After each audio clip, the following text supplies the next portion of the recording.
બનાસકાંઠા જિલ્લાના અંબાજી પંથકમાં જે અરવલ્લી જે પહાડ છે આ પહાડ ઉપર મેગા પ્લાન્ટેશનનું આયોજન કરવામાં આવ્યું હતું. આ મેગા પ્લાન્ટેશનના આયોજનમાં 1 લાખથી વધુ વૃક્ષોનું વાવેતર કરવાનું હતું, પરંતુ આ વાવેતર કરવા વિધાનસભાના અધ્યક્ષ શંકર ચૌધરી અને વન પર્યાવરણ મંત્રી પ્રવીણભાઈ પહોંચે તે પહેલા દાંતાના ધારાસભ્ય કાંતિ ખરાડી દ્વારા વિરોધ કરવામાં આવ્યો છે. એના વિરોધમાં કરોડોનો ભ્રષ્ટાચાર આ નેતાઓ કરતા હોવાના આક્ષેપ કરવામાં આવે છે. જો કે આ જ આક્ષેપને લઈને તેમને અટકાયત કરવામાં આવી છે અને અટકાયત કર્યા બાદ તેમને આ બંને જે ભાજપના નેતાઓ છે નેતાઓ સામે કયા પ્રકારના ભ્રષ્ટાચારના આક્ષેપ કર્યા છે તેની વિગતે વાત આ વિડીયોમાં કરવી છે.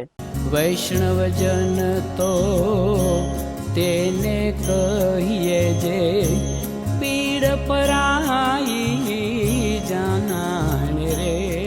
નમસ્કાર, હું છું દિનેશ ઠાકોર. નવજીવન ન્યૂઝમાં આપનું હાર્દિક સ્વાગત છે.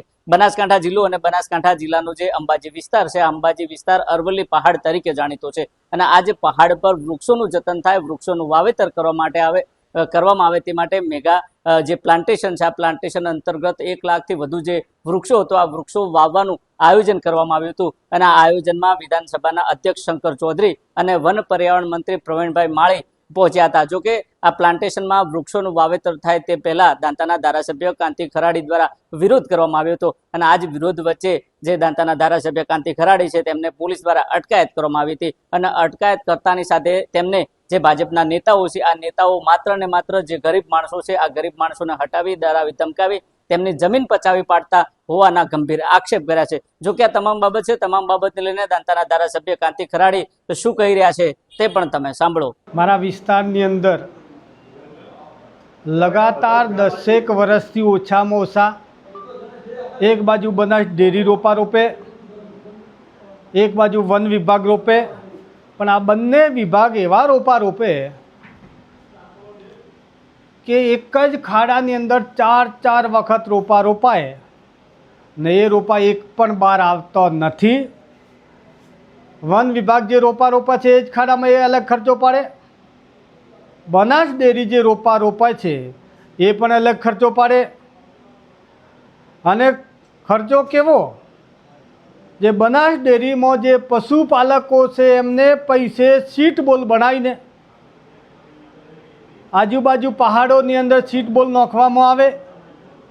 એ સીટ બોલની અંદર લગભગ તો બીજ પણ ના હોય અને વર્ષે એનો ખર્ચો 4 થી 5 કરોડ અને 10 કરોડ વન વિભાગ પાડે. આ બંને કરતા હરતા બનાસ ડેરીના ચેરમેન અને વન વિભાગના રાજ્ય કક્ષાના મંત્રી પ્રવીણભાઈ માળી બંને ટેવાયેલા છે, ભ્રષ્ટાચારથી ભરાયેલા છે. આ ઉજાગર કરવા માટે આ વિસ્તારમાંથી હું અને મારા વિસ્તારના સમગ્ર કોંગ્રેસ પરિવારના આગેવાનો સાથે રહીને આટલા વર્ષોથી જે ભ્રષ્ટાચાર કર્યો છે અને તાજેતરમાં પાછા ફરીથી ભ્રષ્ટાચાર કરવા માટે આવે છે એને ઉજાગર કરવા માટે એમની પોલ ખોલો એ નામ સાથે અમે ત્યાં જગ્યા ઉપર જતા હતા, પણ વહીવટીતંત્રને પોલીસ વિભાગ અને વન વિભાગ મારફતે જે લોકો ભ્રષ્ટાચાર કરી રહ્યા છે બહાર નહીં આવે, એ ઉજાગર નહીં થાય, એના લીધે વહીવટીતંત્રનો ઉપયોગ કરીને હળાદ હોય, દોતા હોય, અમીરગઢ હોય અને સાથે સાથે જે લોકો આગેવાનો છે તે એકઠા નહીં થવા દેવાના, એમના ઘરે જ ગોધી રાખવાના. આ એક જાતનું લોકશાહીનો અત્યાચાર થઈ રહ્યો છે. ખોટું કરે ઉજાગર કરવાની એમનો અધિકાર છે, પણ આ લોકો ભ્રષ્ટાચારથી ભરાયેલા છે અને હાથે હાથે આ લોકો જે કરતા હરતા છે એ લોકોનું ઉજાગર નહીં કરવા દેવાનું આ વહીવટીતંત્રને હાથો બનાવી રહ્યા છે.